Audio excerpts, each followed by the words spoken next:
Corona काल में पलायन के चलते मजदूरों की किल्लत से जूझ रहे उद्योगों की मुसीबत दूर करने के लिए सरकार ने एक और बड़ा कदम उठाया है।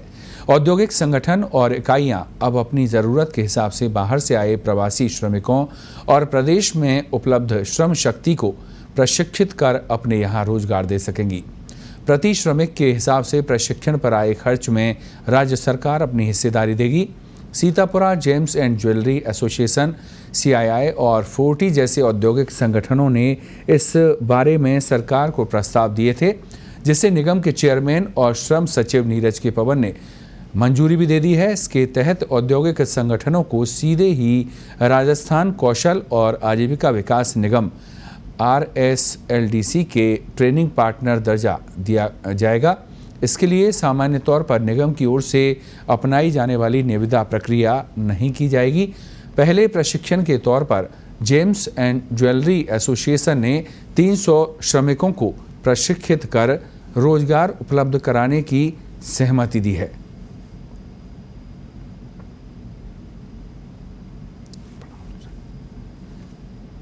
RSLDC स्पेशल प्रोजेक्ट्स के तहत इस योजना को अंजाम दिया जाएगा।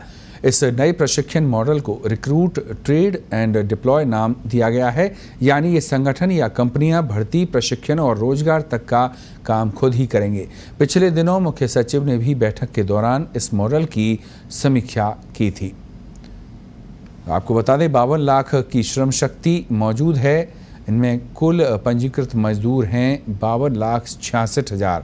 प्रवासी पंजीकृत मजदूर हैं 13,13,000। सनिर्माण श्रमिक हैं 22,23,000। रोजगार पोर्टल पर जिन्होंने पंजीकरण कराया है उन पंजीकृत मजदूरों की संख्या है 12,73,000। RSLDC से प्रशिक्षित हैं 3,37,000। ITI प्रशिक्षित हैं 1,21,000। नए पंजीकरण हैं 1,58,000। नए पंजीकरणों की संख्या 1,058। तो सनिर्माण श्रमिकों की संख्या रोजगार पोर्टल पर पंजीकृत संख्या 12,73,000। RSLDC से प्रशिक्षित हैं 3,37,000।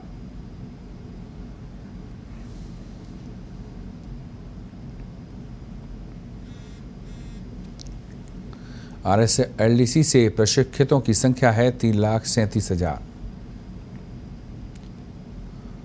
और 40 के कार्यकारी अध्यक्ष अरुण अग्रवाल हमारे साथ फोन लाइन पर जुड़ चुके हैं। अरुण जी, स्वागत है आपका पत्रिका टीवी पर। Thank you. किस तरह के सुझाव आपने दिए थे और क्या उन पर अमल शुरू हो पाया है? देखिए, लेबर डिपार्टमेंट के हिसाब से बोलूँ ना, लेबर के जी।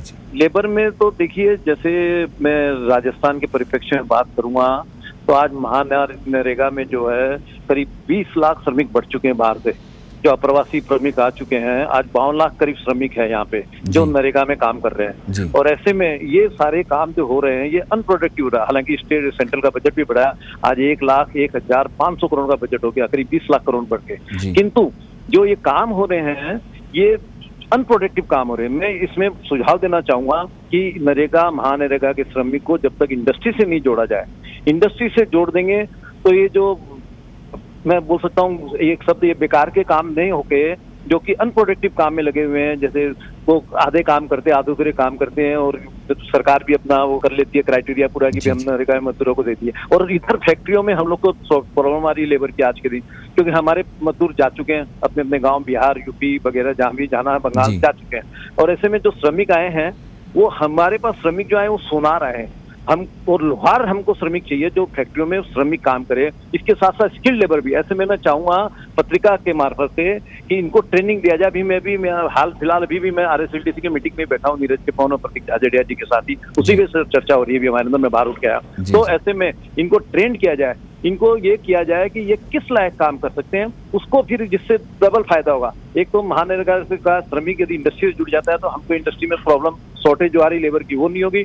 दूसरे जो श्रमिक जो आज जिस लाइन के हैं, जैसे आज मैं कोविड की बात करूं, आज कोविड में इतनी समस्या हो रही है स्वास्थ्य कर्मियों की। ऐसे में यदि स्वास्थ्य कर्मियों की ट्रेनिंग दी जाए जो स्वास्थ्य कर्मी के लायक है तो वहाँ वो समस्या सोल्व हो जाएगी, हमारे इंडस्ट्री में हमारी समस्या सोल्व हो जाएगी। तो जब तक महानरेगा के श्रमिकों को एक्चुअल उनके जो लायक बना के उनको ट्रेनिंग देके, और उस ट्रेनिंग के लिए हम भी भागीदार होना चाहते हैं, गवर्नमेंट भी हो रही है और हम भी भागीदार। मैं यही अग्रवाल कहता साहब, हूं कि कितना समय इसमें पूरा लग सकता है और किन किन का सहयोग, आपका क्या इसमें रोल रह सकता है, क्या भूमिका आपकी रह सकती है इसमें, और कितना वक्त इसमें पूरी योजना में लग सकता है? देखिए, इसमें ज्यादा टाइम नहीं लगेगा। मोटा मोटी 3 महीना से 6 महीना से जो लेबर आए हैं वो राजस्थान के परिप्रेक्ष्य में, राजस्थान के रिक्वायरमेंट में, राजस्थान के स्किल्ड में वो ट्रेन हो जाएंगे।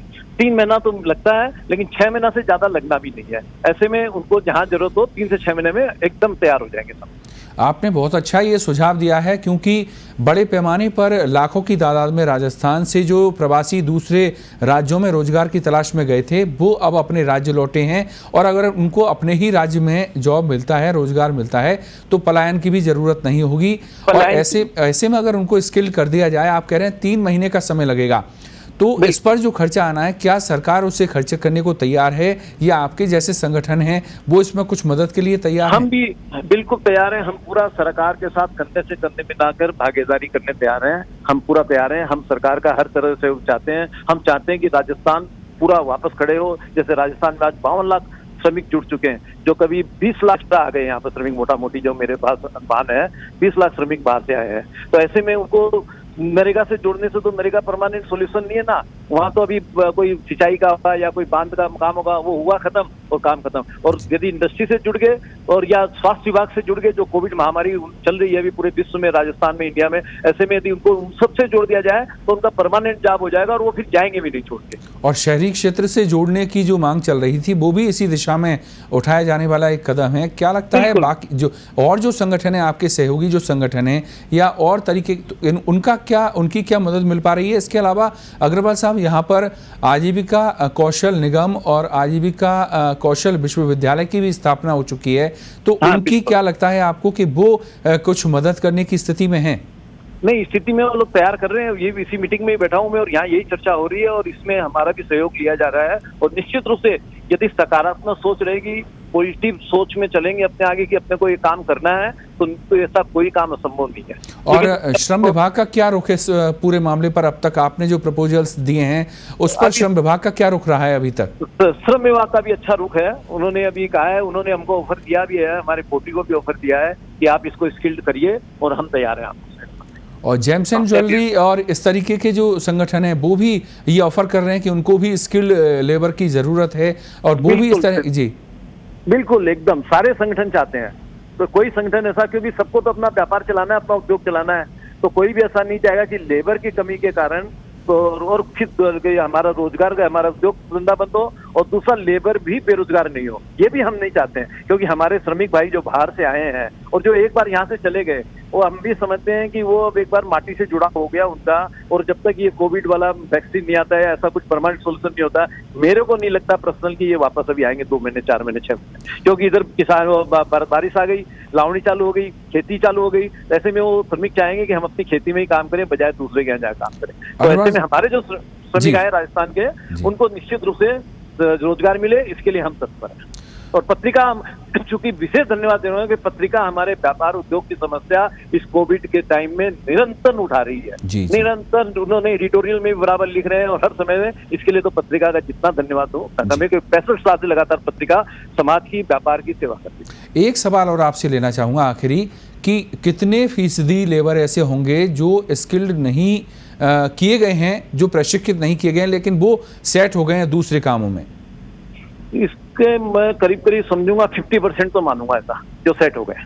जी जी, मोटा मोटी 50% ऐसे हैं जिनको प्रशिक्षण नहीं दिया गया, लेकिन वो दूसरे कामों में सेट हो चुके हैं। सेट हो चुके हैं। अब जैसे अभी ज्वेलरी वाला आप उदाहरण दिए, कोई डायमंड का एक्सपर्ट है या कोई इसका, लेकिन उसको काम नहीं मिल रहा तो क्या करेगा? वो जो काम मिल रहा है उसी को करेगा, उसको पेट तो पालना ही है ना, चूंकि छोड़ के आ चुका है वो बाहर से, बंगाल से, बिहार से या गुजरात से, पंजाब से, जहाँ से भी आया है, तो उसको भी तो रोजगार चाहिए, उसको भी तो पेट पालने देना चाहिए। तो यदि वो स्किल्ड जिस चीज में और स्किल्ड रोजगार नहीं मिल रहा है, क्योंकि ये भी पोर्टल भी इन्होंने अभी एक यहाँ लॉन्च किया है पोर्टल का भी, और उसमें भी हम रजिस्टर करा रहे हैं और लेबर को भी बोल रहे हैं कि आप भी रजिस्टर कराएं। ऐसे में जो नहीं मिल रहा है तो उसको मजबूरी में जो मिलेगा वही करेगा, और हमको भी जहाँ मजदूर हमको नहीं मिल रहे स्किल, तो हम जो मिल रहे हैं उसी से काम को निकाल रहे हैं। जी जी जी, चलिए, बहुत शुक्रिया अरुण अग्रवाल साहब, पत्रिका टीवी से जुड़ने के लिए। आपने बहुत महत्वपूर्ण सुझाव यहाँ पर दिए हैं।